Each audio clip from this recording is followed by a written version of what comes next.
Chers amis, bonjour. C'est un privilège de m'adresser à vous tout à nouveau. Beaucoup de personnes et d'églises ont une fausse compréhension concernant le fait de recevoir les dons spirituels. Ils se limitent à dire « j'ai pas reçu, donc je n'ai pas le don ». Manifestement, c'est pas pour moi. Je crois que les dons viennent en nous sous une forme d'une semence. Et c'est lorsqu'on commence à les soigner, à en prendre soin, qu'ils vont germer et se développer.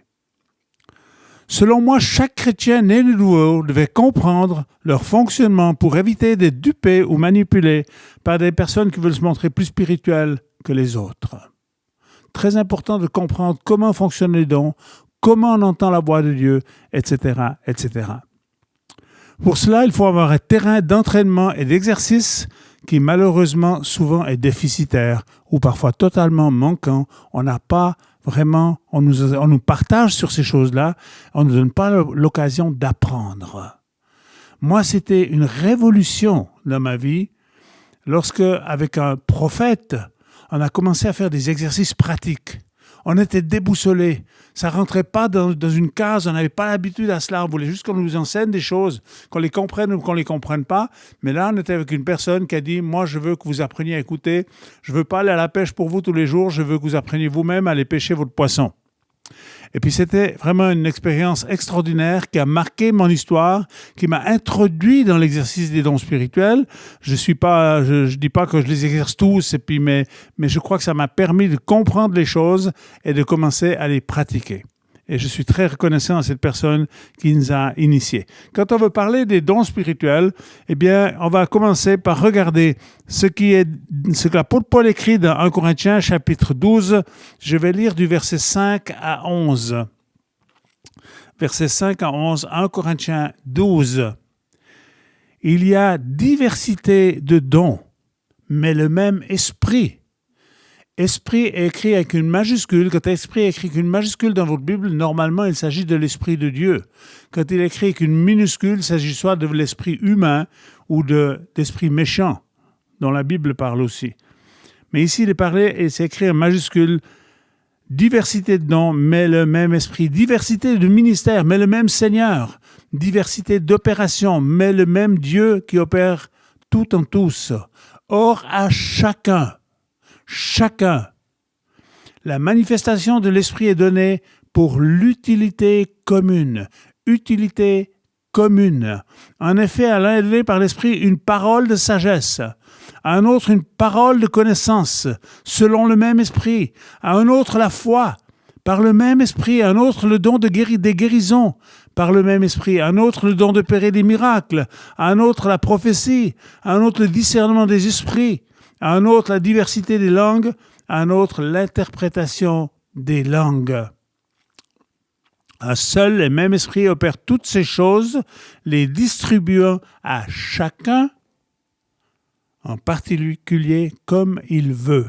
Donc, on voit ici une certaine souveraineté dans la distribution qui appartient à l'Esprit de Dieu. Les dons appartiennent au Saint-Esprit. Ils nous sont donnés et nous sont donnés à chacun avec un objectif, c'est qu'il soit utile pour les autres. Quand on parle de ces dons spirituels, habituellement, on les classifie en 3 groupes. C'est un peu plus facile à retenir. Il y en a 9 ici, contrairement à Romains 12, il y en avait 7. Ici, il y a 9 dons spirituels. Et ces dons spirituels sont les dons du Saint-Esprit. C'est quand l'Esprit de Dieu est actif dans la vie d'une personne qu'elle va commencer à pouvoir exercer ses dons spirituels et commencer à faire que la semence qui a été mise en elle, qui parfois paraît petite, ou peut-être c'est déjà en germe, mais tu vas commencer à le soigner et tu vas commencer à comprendre les choses et à grandir dans la manifestation de ces dons. J'aimerais vraiment vous encourager. Je crois que plus que jamais, Dieu n'a pas donné ces dons juste pour faire joli dans la nature et puis qu'on puisse s'enorgueillir et puis dire « moi j'ai tel don, puis moi j'ai tel autre don », mais avec un objectif, c'est qu'on puisse servir Dieu de la meilleure manière possible et qu'on puisse être utile à notre prochain. Et donc, j'aimerais vous encourager à y aspirer. Voici ces 3 groupements de 3 dons. Les premiers, on les appelle le plus souvent les dons vocaux. C'est pas extrêmement important. C'est la prophétie, c'est le parler en langue. Dans le parler en langue, il faut comprendre qu'il y a 2 choses. Il y a le fait qu'on parle à un auditoire en langue, je pourrais m'adresser à vous en langue, vous n'allez rien comprendre de ce langage parce que c'est un langage de l'esprit. Et si je vous parle en langue, je dois interpréter. Mais si ensemble nous prions en langue, ce qui va être à peu près la même chose, mais on n'est plus en train de s'adresser à un auditoire, on est en train de s'adresser à Dieu, alors là, il n'y a pas besoin d'interpréter. C'est important de comprendre cela. Dans beaucoup d'églises, on a dit aux gens, tu ne dois pas parler en langue parce qu'il n'y a pas d'interprète. Mais si tu es en train de parler en langue, ou plutôt en train de prier, je pense qu'il faut distinguer ces deux choses.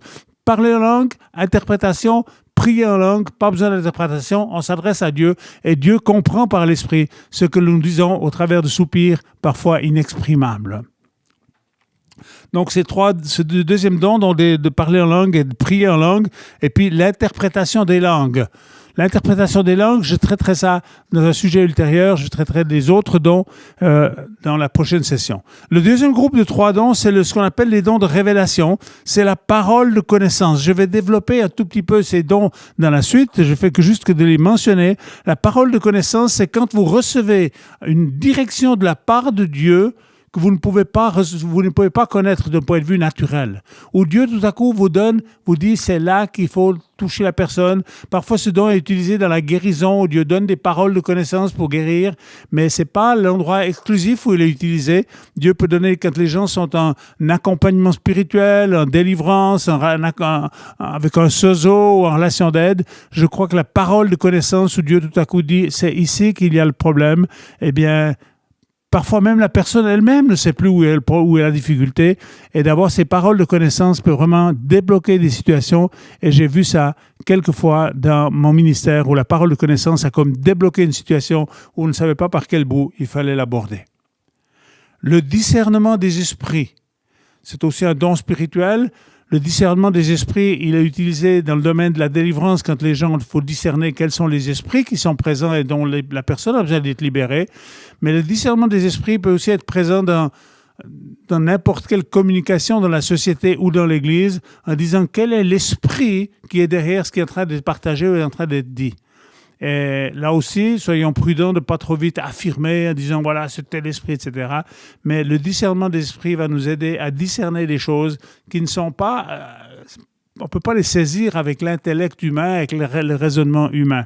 Et je crois que ça, c'est un don, ce discernement des esprits qui serait très, très utile. J'ai travaillé en particulier avec une personne qui avait ce don très fort et j'ai toujours été surpris. J'ai fait quelques séance de délivrance avec cette personne. Elle me disait, mais le problème, il n'est pas là où tu es en train de le mentionner. Il y a un autre problème ailleurs, prie pour cela. Et au moment où on touchait ce domaine-là, c'est là que la chose se déclenchait. Donc, je crois que ces dons, ils sont, comme je l'ai dit tout à l'heure, ils sont vraiment donnés pour que nous puissions servir Dieu et servir notre prochain. Troisième groupe de dons, ce qu'on appelle les dons de puissance, c'est le don de la foi. Alors, ce n'est pas la foi initiale pour croire en Dieu. La parole de Dieu dans Romains 12, au verset 3, nous dit que Dieu nous a donné une mesure de foi. Et si vous êtes croyant, vous avez choisi de croire. Ici, il y a des questions et des doutes, mais dans votre cœur, vous avez choisi de dire « Je reconnais le Christ comme mon Sauveur et mon Seigneur ». Donc, ça, ce n'est pas de cela qu'il s'agit. Ici, il s'agit d'un don de foi qui vous permet de croire à des choses qui ne sont humainement pas croyables. C'est-à-dire où tout à coup, tu as une foi extraordinaire. Et moi, j'ai faim et soif. J'ai eu l'opportunité d'utiliser ce don. Je ne peux pas dire que j'ai ce don-là d'une façon continuelle, mais j'ai faim et soif de ce don parce que ça, c'est juste extraordinaire. Parce que tout à coup, il y a une hardiesse dans ce que vous entreprenez. Parce que vous savez que Dieu va intervenir. Et moi-même, j'ai posé des questions à Dieu parce que j'ai fait des choses qui était très surprenante pour moi-même, et j'ai vu Dieu intervenir coup sur coup, et j'ai dit, Dieu, mais qu'est-ce qui s'est passé, et pourquoi j'ai pu faire cela à tel moment? C'était quand tout avant la mission Empare démarre dans le nord de l'Inde, Dieu m'a donné un don de foi. Je ne savais même pas que c'était un don de Dieu. C'est par la suite, quand j'ai réfléchi, j'ai dit, mais c'est pas moi qui ai fait ça de cette manière-là. Et Dieu m'a dit, je t'ai donné un don de foi parce que tu en avais besoin de façon particulière à ce moment-là. Et je vous encourage à aspirer à ces dons. Donc, don de foi. Le don des guérisons, c'est le seul qui est au pluriel. Ça veut dire qu'il y a plusieurs dons de guérison, mais il est mentionné comme le don des guérisons. Et puis, le don de miracle. Ça aussi, ça fait partie de ces dons qui manifestent la puissance de Dieu, où c'est pas juste l'homme. Maintenant, ce qui est important, c'est que nos cœurs soient au diapason avec Dieu pour que la gloire, on ne cherche pas à l'attirer sur nous, mais qu'on l'oriente vers Dieu, parce que la gloire, elle ne revient pas à nous, elle revient à Dieu. C'est très important dans la manifestation des dons spirituels. Les chapitres 12, 13 et 14 de 1 Corinthiens sont de première importance. Au chapitre 12, on a cette liste de ces dons spirituels que je viens de lire. Au chapitre 13, c'est un chapitre assez court, qui est un chapitre qui est donné sur l'amour. J'aimerais vous lire les 2-3 premiers versets de 1 Corinthiens 13. Quand je parlerai les langues des hommes et des anges, si je n'ai pas l'amour, je suis un airain qui résonne, une cymbale qui retentit. Quand j'aurai le don de prophétie, la science de tous les mystères et toute la connaissance, quand j'aurai même toute la foi jusqu'à transporter les montagnes, si je n'ai pas l'amour, je ne suis rien. Et quand je distribuerai mes biens pour la nourriture des pauvres, quand je livrerai même mon corps pour être brûlé, si je n'ai pas l'amour, je ne sers de rien. Le chapitre 13 de 1 Corinthiens nous montre ce qui doit être notre motivation pour exercer les dons spirituels. Et la motivation principale, c'est l'amour du prochain et de dire on veut que Dieu soit glorifié. C'est très important. Si on cherche à tirer la gloire sur nous-mêmes, ça ne marchera pas. 1 Corinthiens 14, c'est le chapitre par excellence sur la manière d'exercer les dons spirituels. On va le travailler un peu plus en profondeur dans une prochaine capsule, mais il commence de la manière suivante. Il dit « recherchez l'amour ». Et dans ma Bible, « rechercher », c'est écrit en gras. « Recherchez l'amour ». Et ensuite, il est dit « aspirez aussi aux dons spirituels ». Et j'aimerais vous encourager aujourd'hui à rechercher l'amour. Des fois, la vie nous blesse. Des fois, on a vécu des choses difficiles et douloureuses. Et puis, on se dit, oui, mais j'en ai marre de ces humains, ils sont tous les mêmes, etc. Et puis, parfois, on se frustre même contre nos frères et sœurs dans la foi. Tant qu'on va se tourner vers l'homme, il y aura toujours certaines frustrations. Mais j'aimerais vous encourager à vous laisser remplir par le Saint-Esprit de l'amour. L'amour. Donc, laissez-vous remplir de l'amour, mais ensuite, je vous encourage à aspirer aux dons spirituels.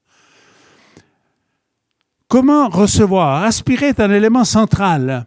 Lorsque tu veux acheter ou faire construire une maison, tu vas commencer à aspirer.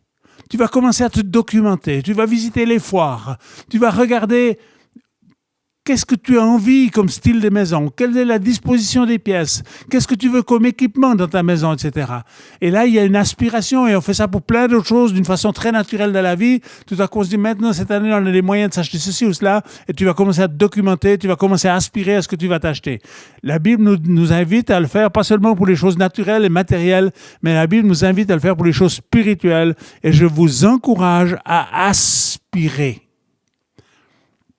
Donc, c'est un terme très fort et ça va vous conduire à une recherche.